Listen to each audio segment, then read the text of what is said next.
Dios es real sin importar cómo te sientas.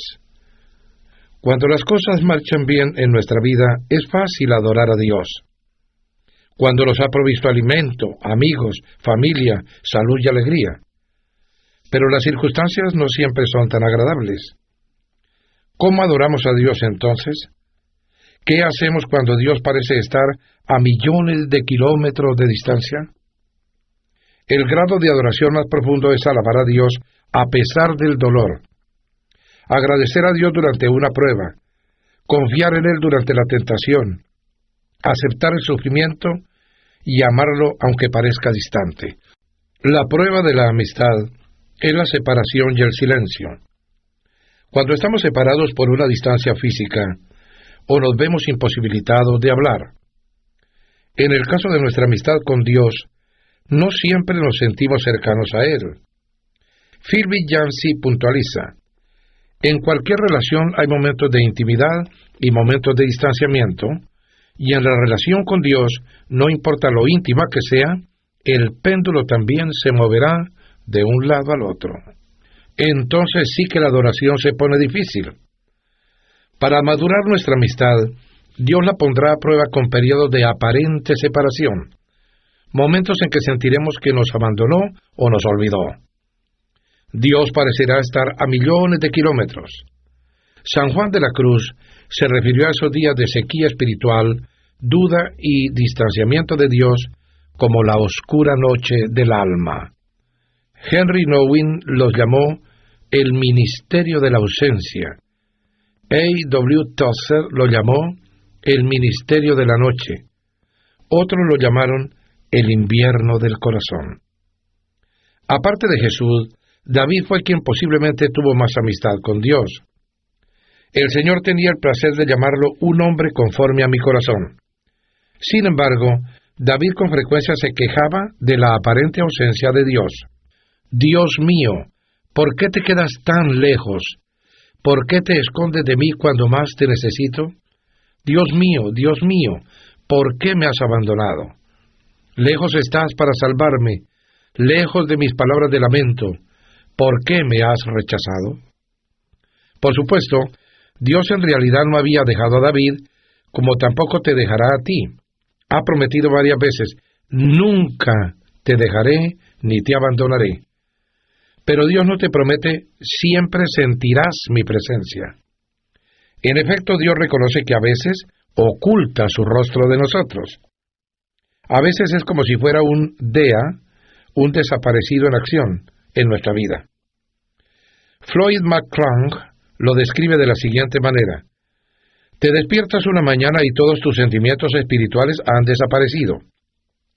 Oras, pero no pasa nada.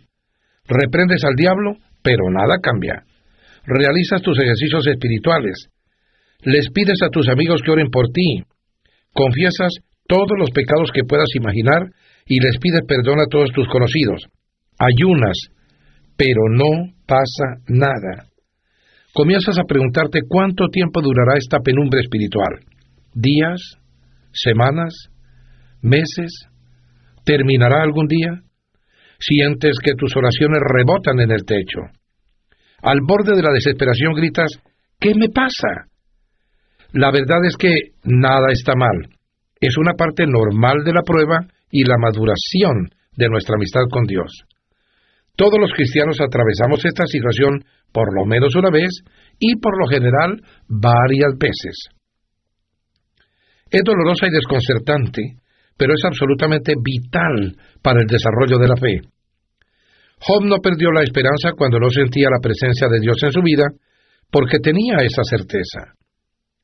Dijo estar convencido de su inocencia porque: si me dirijo hacia el este, no está allí. Si me encamino al oeste, no lo encuentro. Si está ocupado en el norte, no lo veo.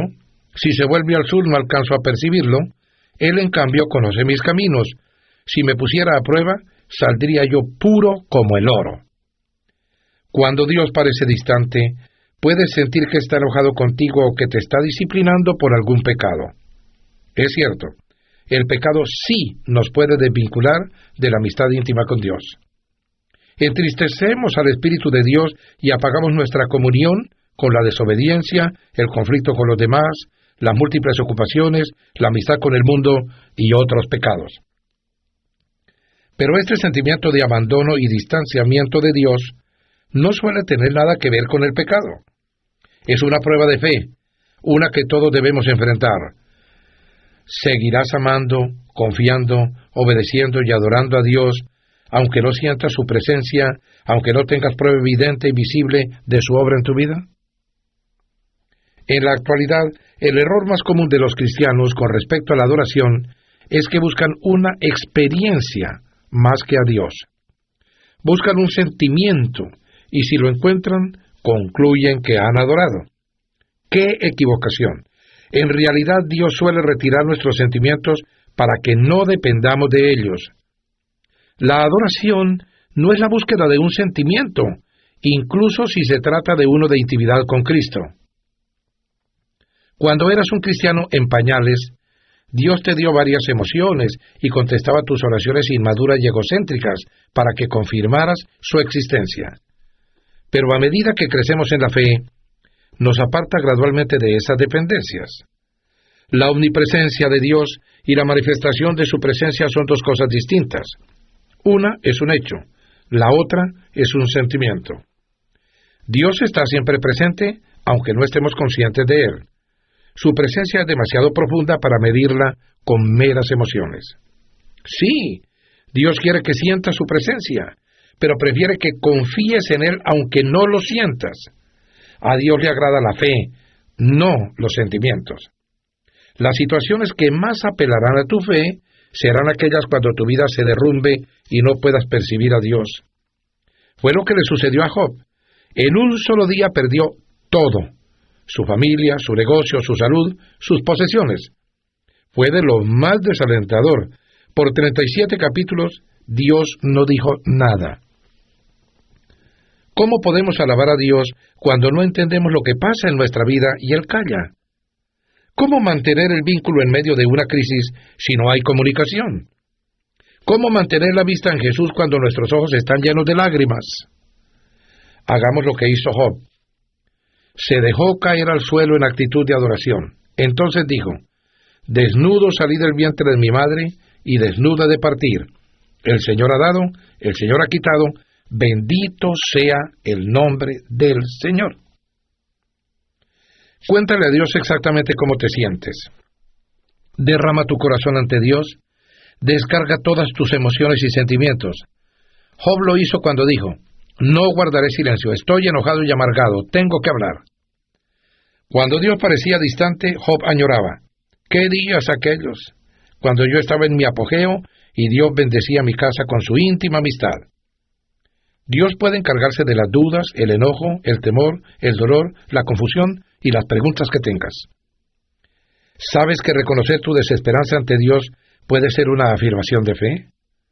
¿Es posible confiar en Dios y sentirse afligido al mismo tiempo?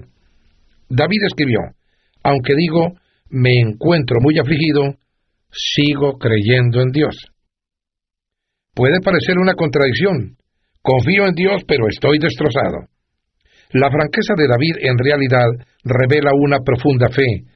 En primer lugar, creía en Dios.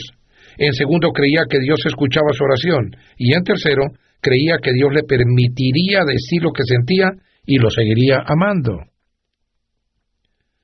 Concéntrate en quién es Dios en su naturaleza inmutable. A pesar de las circunstancias y de los sentimientos, depende del carácter inmutable de Dios. Recuerda las verdades eternas de Dios.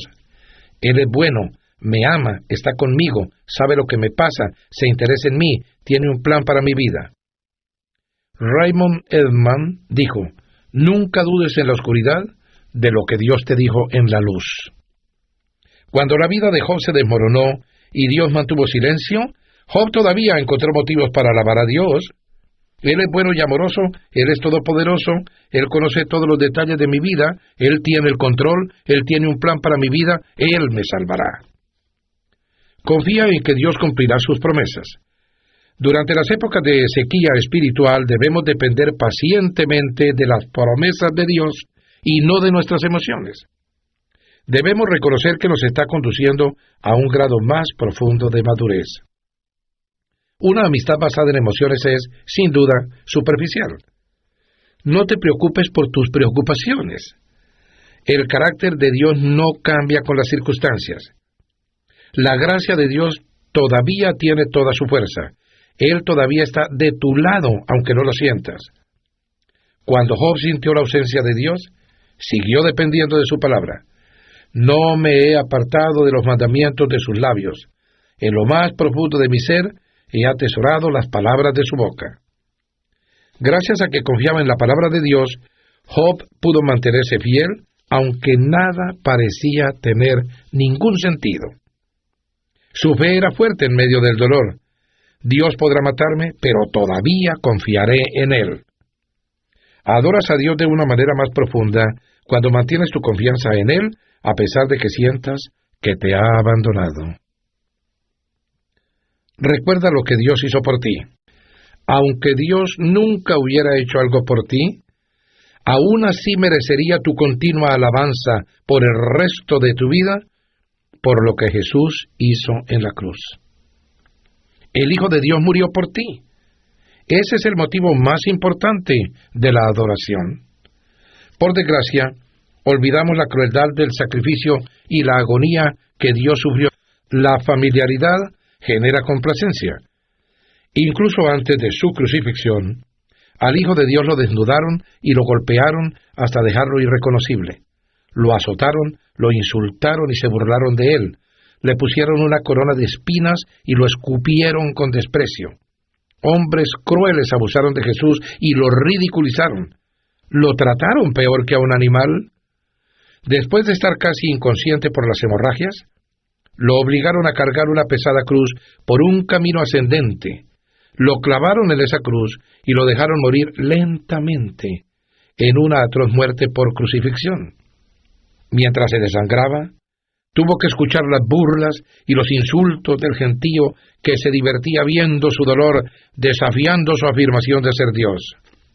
Además, mientras el Señor cargaba todo el pecado y toda la culpa de la humanidad sobre su persona, Dios miró a otro lado, y Jesús exclamó: Dios mío, ¿por qué me has desamparado? Él pudo haberse salvado a sí mismo, pero entonces no habría podido salvarte a ti. No hay palabras que puedan explicar la oscuridad de ese momento. ¿Por qué Dios permitió y toleró ese maltrato tan espantoso y malvado?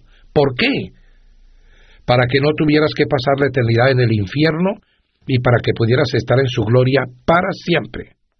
La Biblia dice: al que no cometió pecado alguno, por nosotros lo trató como pecador, para que en él recibiéramos la justicia de Dios.